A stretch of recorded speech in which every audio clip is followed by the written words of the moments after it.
Ok, pessoal, vamos começar aqui a segunda parte da aula, tá? Está sendo gravada agora. Maria perguntou se o contrato seria ou não fonte da obrigação tributária. Não, não é fonte da obrigação tributária, tá? Não é fonte da obrigação tributária. Por que não é fonte? Porque o contrato ele só vai servir para as obrigações de direito privado, justamente porque na obrigação de direito tributário, ninguém pergunta se você quer pagar tributo ou não. A sua vontade na obrigação tributária é zero. A sua vontade é nula. A sua vontade não funciona. Tá? Não funciona. Então, para ser bem claro, o contrato não é fonte da obrigação tributária. O contrato é fonte da obrigação de direito civil, por exemplo, mas da tributária não. Quais são as fontes das obrigações tributárias, enfim? Primeira de todas, a lei, que é a fonte de todas as obrigações. A primeira fonte da obrigação no direito brasileiro é a lei, vocês sabem. No direito tributário não seria diferente. É a lei, tá? E o ato ilícito é fonte da obrigação tributária. Ato ilícito não é tributo, não pode ser fonte de tributo. Mas a gente viu que o conceito de tributo nem sempre é o mesmo do conceito de obrigação tributária. Se você, por exemplo, atrasa, certo, o pagamento de um tributo, você cometeu um ato ilícito. Quando você for pagar mais adiante, você vai ter que pagar o tributo e mais uma multa, não é verdade? Quer dizer, o tributo continua tendo aquele valor X, mas a sua obrigação vai ser X mais o valor da multa. Compreendido, pessoal? Maria, acho que ficou claro agora? Você me diga, tá? Então, a gente estava falando de nada, Maria.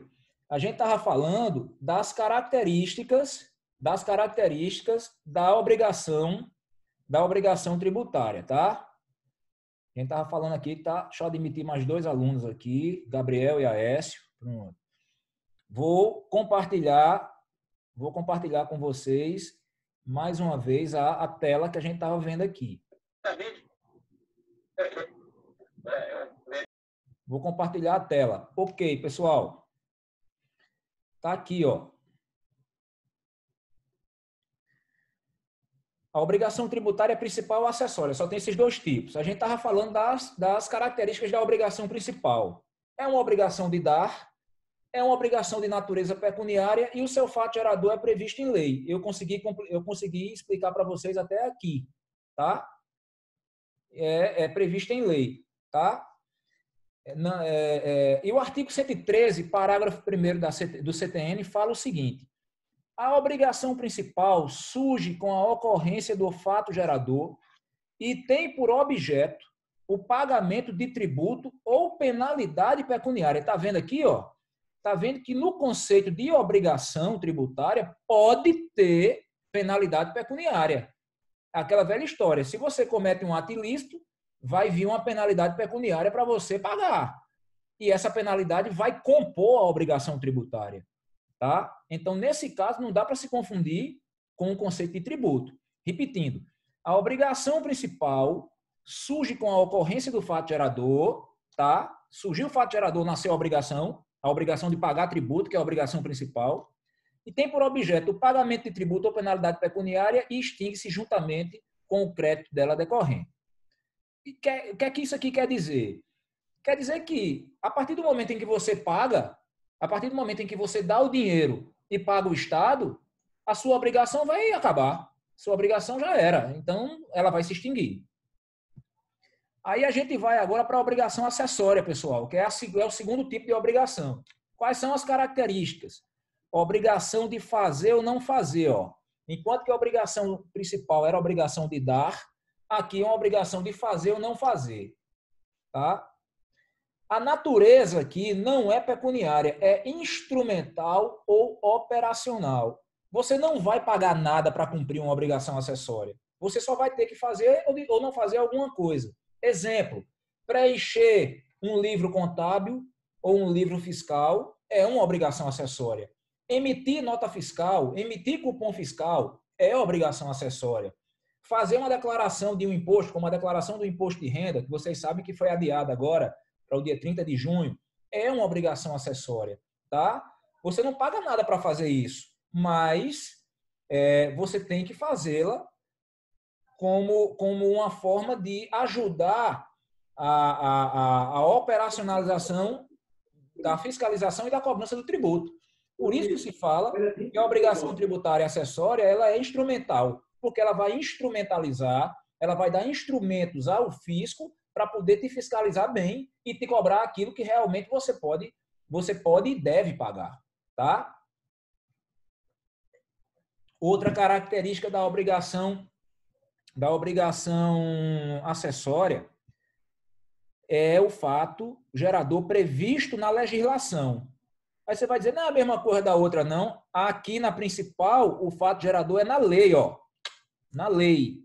Lei é o instrumento normativo único, estricto sensu, tá? Legislação, você pode não só envolver lei, como envolve outros instrumentos normativos, regulamentos, decretos, portarias, tá?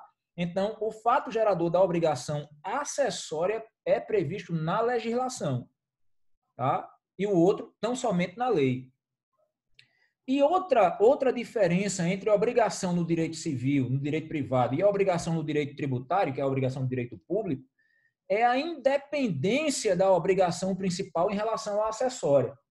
Existe um brocardo latino, um brocardo do direito romano ainda, que funciona ainda hoje no direito civil, que é o acessório segue o principal.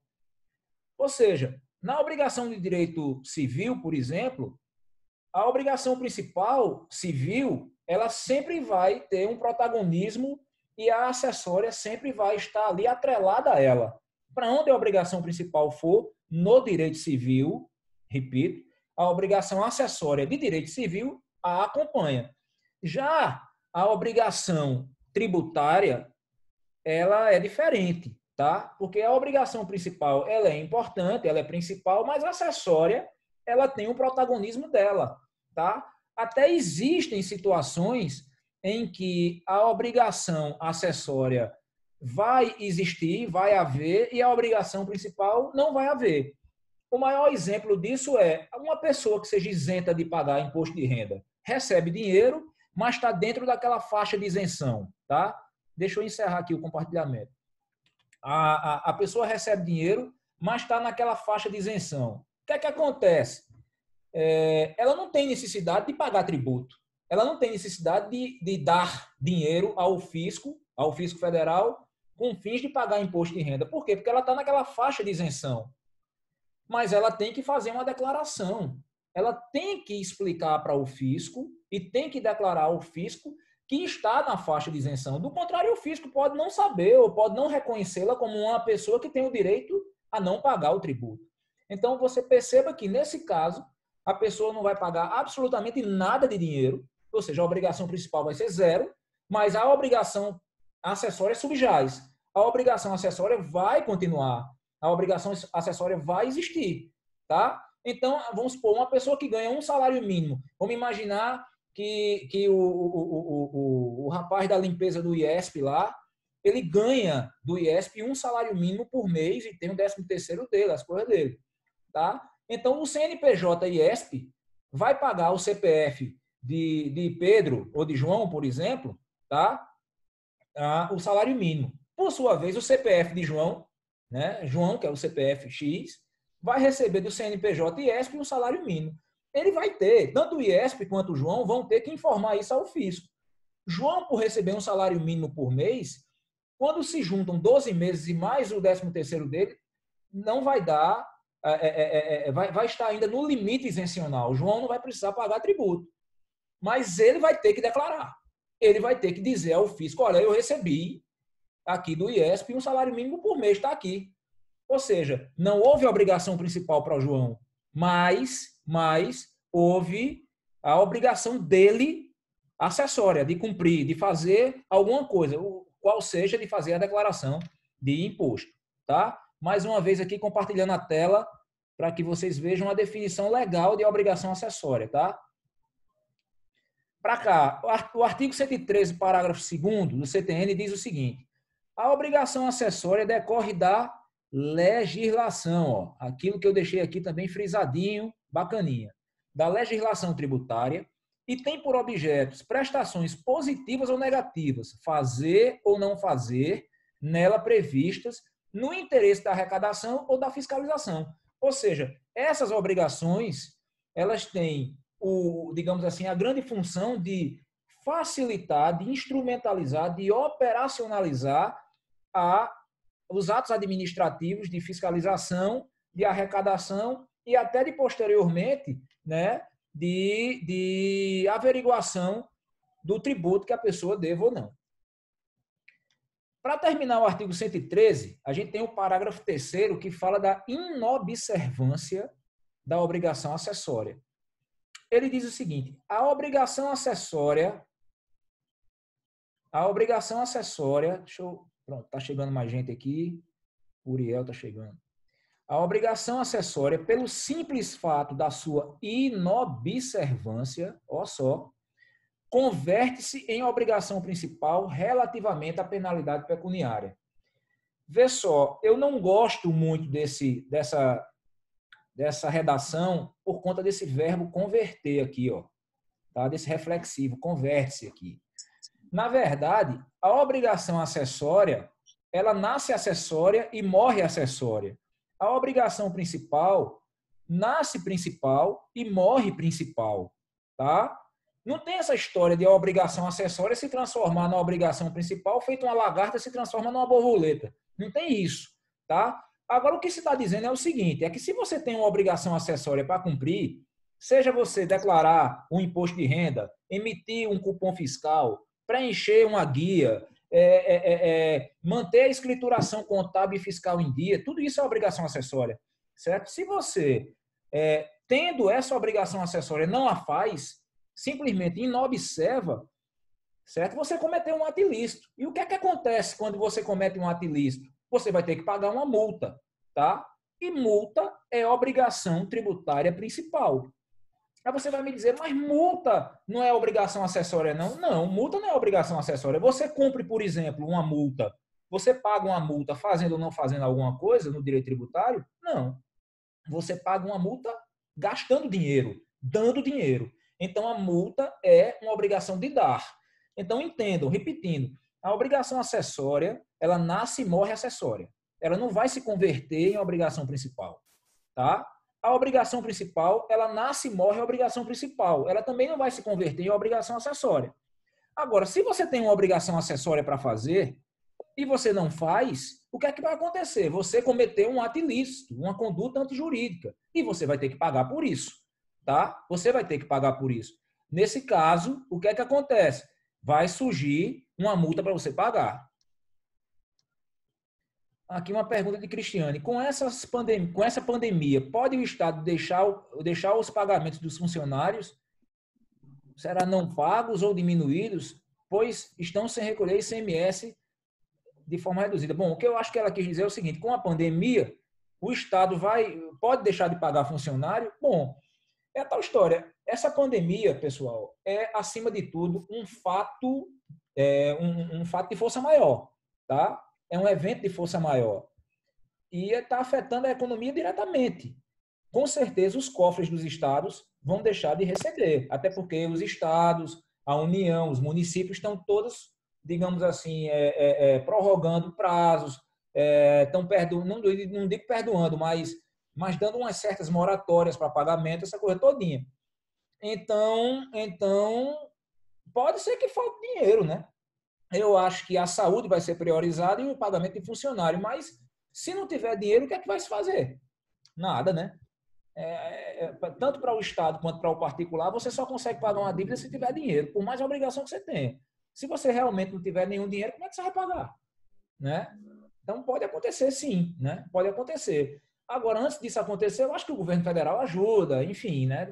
Mas é uma coisa generalizada, é uma coisa mundial, né? As relações exteriores, internacionais, a vida comerciais do Brasil estão afetadas, quer dizer, tá tudo muito ruim. Eu não quero nem pensar o que é que pode acontecer no mundo daqui a 6 meses se a gente se mantiver nessa forma. Com certeza, muita coisa vai acontecer. Então, é isso, pessoal. Eu acho, vocês entenderam essa questão aqui da obrigação principal, obrigação acessória e descumprimento de obrigação. Vocês compreenderam bem aí? Quem tiver com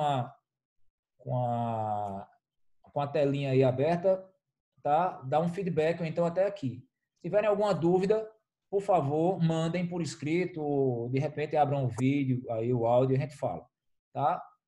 Então, beleza, ficou claro e é muito claro realmente. Artigo 113 do CTN tira qualquer dúvida. Agora a gente vai falar do momento de ocorrência do fato gerador. Se a gente fala do momento de ocorrência do fato gerador, a gente está falando de momento de ocorrência do nascimento da obrigação de pagar tributo. Já que fato gerador ocorrido é a mesma coisa de nascimento de obrigação tributária, tá? Mais uma vez aqui eu vou ter que compartilhar a tela para vocês. Eu estou variando para não ficar uma coisa tão chata. A gente vai, assim, antes disso, eu vou só fazer a menção aqui desses dois artigos, o 114 e o 115, que são as definições de fato gerador da obrigação principal e fato gerador da obrigação acessória. Nada mais são essas definições do que tudo que a gente já falou anteriormente. Artigo 114 diz o seguinte: fato gerador da obrigação principal é a situação definida em lei, e eu disse a vocês que o fato gerador da obrigação principal só pode ser definido em lei, como necessário e suficiente à sua ocorrência. Aquilo que é descrito em lei, que é capaz de fazer nascer um tributo, tá? Aquilo que está descrito na hipótese de incidência, uma vez ocorrido, uma vez o fato gerador ocorrido, faz nascer a obrigação de pagar tributo. O artigo 115 fala de fato gerador da obrigação acessória e diz o seguinte: fato gerador da obrigação acessória é qualquer situação que, na forma da legislação aplicável, impõe a prática, o fazer, ou abstenção, não fazer, de ato que não configure a obrigação principal, ou seja, de ato que não tenha, por exemplo, obrigação pecuniária, de ato que não seja a obrigação de dar, tá certo? E eu volto a falar aqui, ó, fato gerador da obrigação acessória é qualquer situação que, na forma da legislação aplicável, tá vendo aqui? O da obrigação principal é só definido em lei e aqui na legislação. Aí você está dizendo, mas por que você está enfatizando tanto isso, professor? Porque isso é pegadinha de muita prova. Prova da OAB é danadinho para acontecer isso aqui e a galera cai muito, tá? E por isso que eu estou enfatizando. E agora sim, a gente vai falar do momento do nascimento da obrigação tributária ou da ocorrência do fato gerador. E aí diz o artigo 116 o seguinte: salvo disposição de lei em contrário. Eu odeio isso aqui. Eu odeio essa danadinha aqui. Cadê? Essa danadinha aqui, ó. Salvo disposição de lei em contrário, para mim, é um negócio que me deixa louco, porque tudo que a lei está dizendo pode ser que não aconteça, tá? Mas, enfim, salvo disposição de lei em contrário, considera-se ocorrido o fato gerador e existentes os seus efeitos. Aí a gente vai ter aqui duas situações. Uma situação de fato, tá? Uma situação de fato e uma situação jurídica, uma situação de direito. A situação de fato é desde o momento em que se verifiquem as circunstâncias materiais necessárias a que produzem os efeitos que normalmente lhes são próprios, tá? E a situação jurídica é tratando-se de situação jurídica desde o momento em que esteja definitivamente constituída nos termos do direito aplicável. Vamos falar devagarzinho de um e de outro. Vejam bem, quando é que acontece o fato gerador, ou seja, quando é que nasce a obrigação tributária havendo uma situação de fato? Quando todos os elementos materiais que compõem essa situação de fato, tá? Uma situação ela pode ser composta por vários elementos, tá? Por vários elementos materiais, por várias situações menores, tá? Então, a partir do momento em que esses elementos materiais vão acontecendo, vão se dando por perfeitos e acabados, essa situação de fato ela vai se concretizar e aí os efeitos dessa situação de fato vão ser produzidos, tá? Exemplo que Eduardo Sabag dá, tá?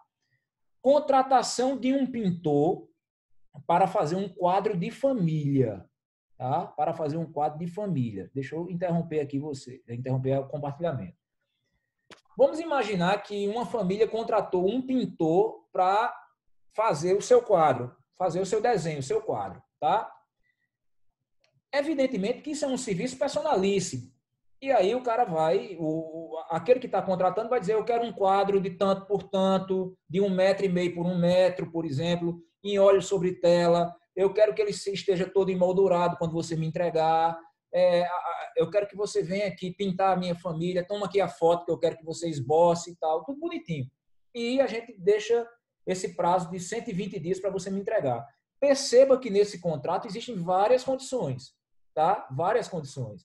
O quadro tem que ser de 1,5 m por 1, o quadro tem que ser em óleo sobre tela, o quadro tem que ser entregue emoldurado em até 120 dias. Então, quais são as situações que tem que acontecer aí para que essa questão de fato se dê por perfeita e acabada? O pintor, ele tem que visitar a família, o pintor, ele tem que fazer um esboço da pintura, o pintor tem que fazer o óleo sobre tela, o pintor tem que moldurar o quadro, o pintor tem que entregar tudo isso em até 120 dias, tá certo? Ou seja, essa situação de fato só vai se dar por perfeita e acabada se o pintor cumprir com todas essas etapas que a gente acabou de falar. Uma vez que essas etapas se deem, que são, digamos assim, sucessivas, se deem por perfeitas e acabadas, a gente tem uma situação de fato concretizada. E aí nasce a obrigação de pagar tributo. Qual seria o tributo aí no caso? O ISS, tá? A prestação de serviço. Vamos botar isso como ISS, a prestação de serviço. Se porventura esse pintor não terminar o quadro em 120 dias, o contratante pode dizer, eu não quero mais não. Ok, ele descumpriu o contrato, vai haver prestação de serviço aí? Não, tá? Nem, por via de consequência, fato gerador de pagamento de ISS. Vamos imaginar que o pintor chegou apenas com o esboço pronto, sem moldura, sem nada. Ele concluiu aquilo que ele acordou? Não. Houve a prestação de serviço completa? Não. Então, não há pagamento de ISS. Então, nessa situação de fato, de ocorrência do fato gerador, certo?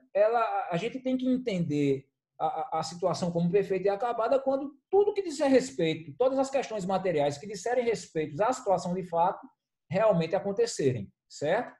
E a situação jurídica, mais uma vez aqui, compartilhando a tela, a situação jurídica é desde o momento em que estejam definitivamente constituídos nos termos do direito aplicável. Isso aqui é mais fácil, tá? Eu botei como exemplo aqui a compra de um imóvel nos termos da lei civil.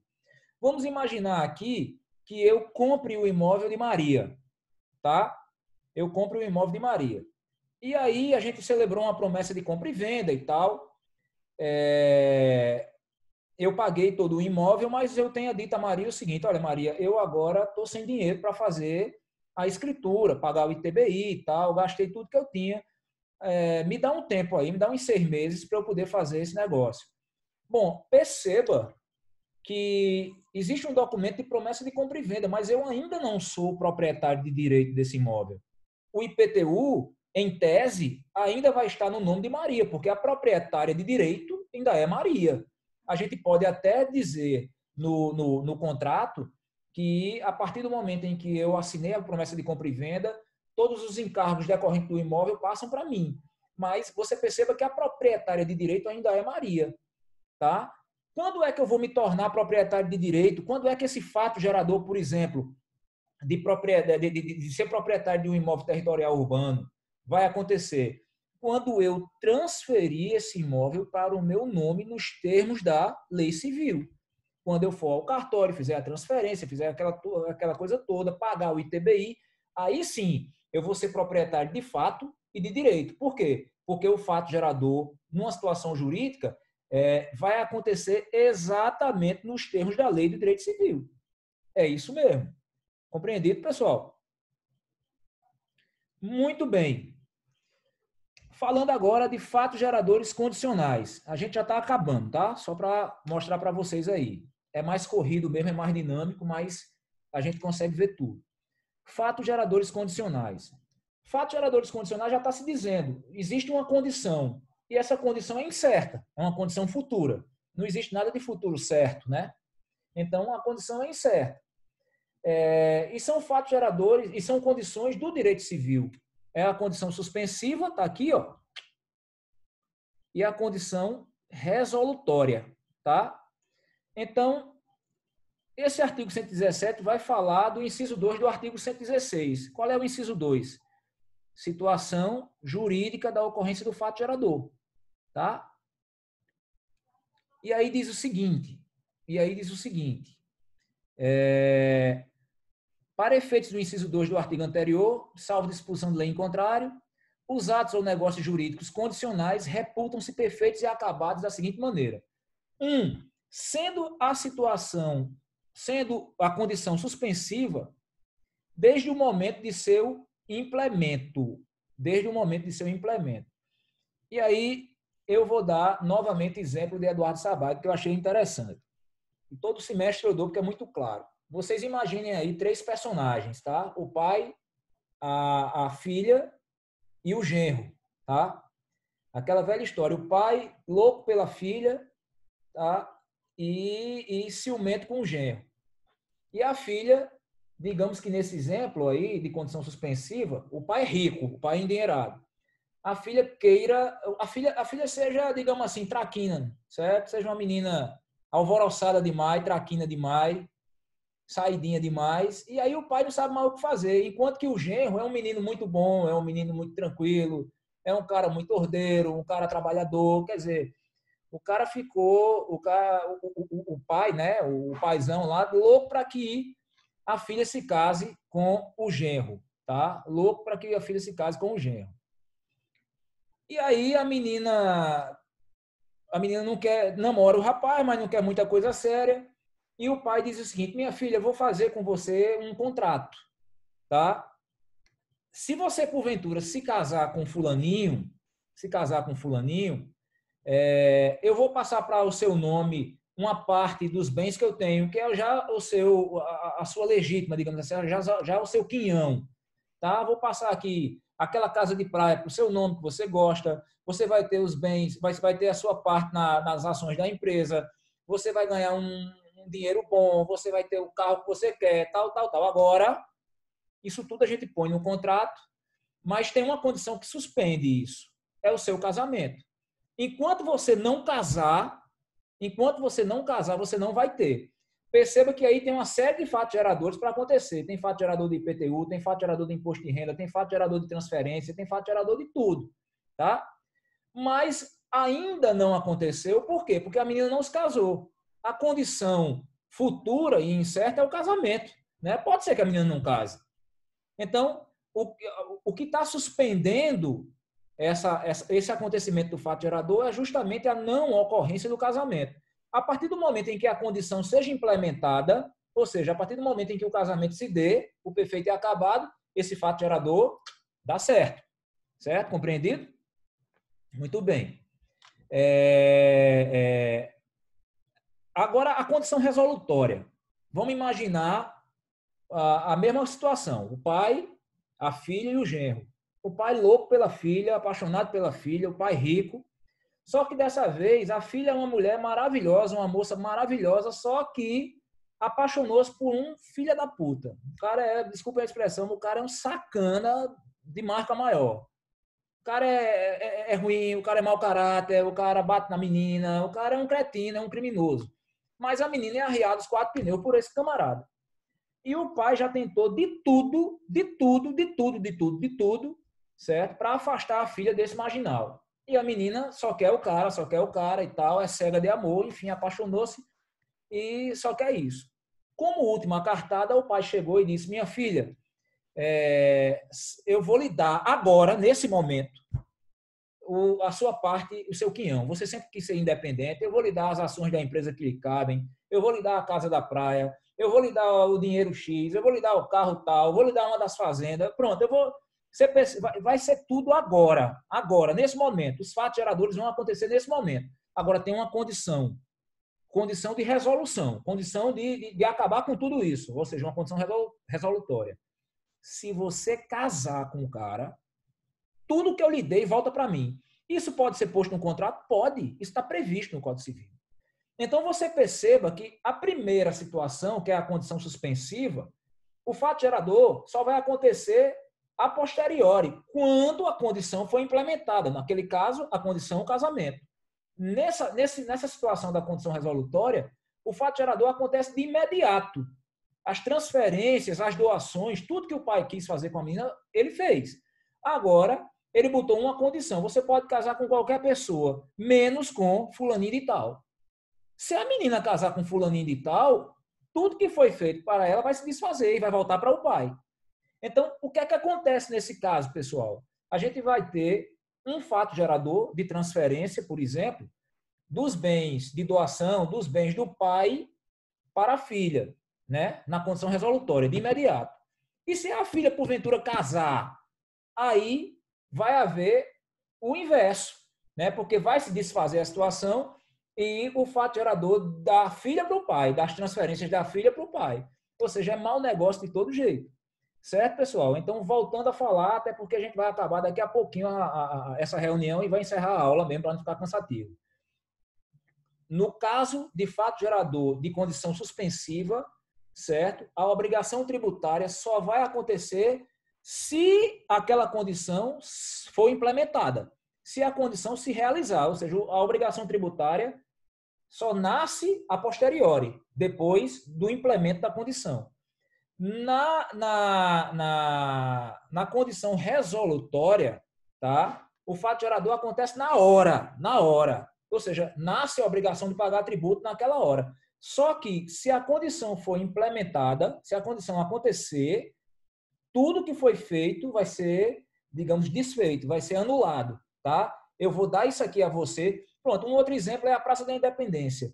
Teve uma família tradicional aqui, né, muito tempo atrás, que doou para o município de João Pessoa aquele terreno imenso no centro da cidade. Naquela época, o centro era a área mais valorizada da cidade, e disse o seguinte: nós estamos fazendo uma doação,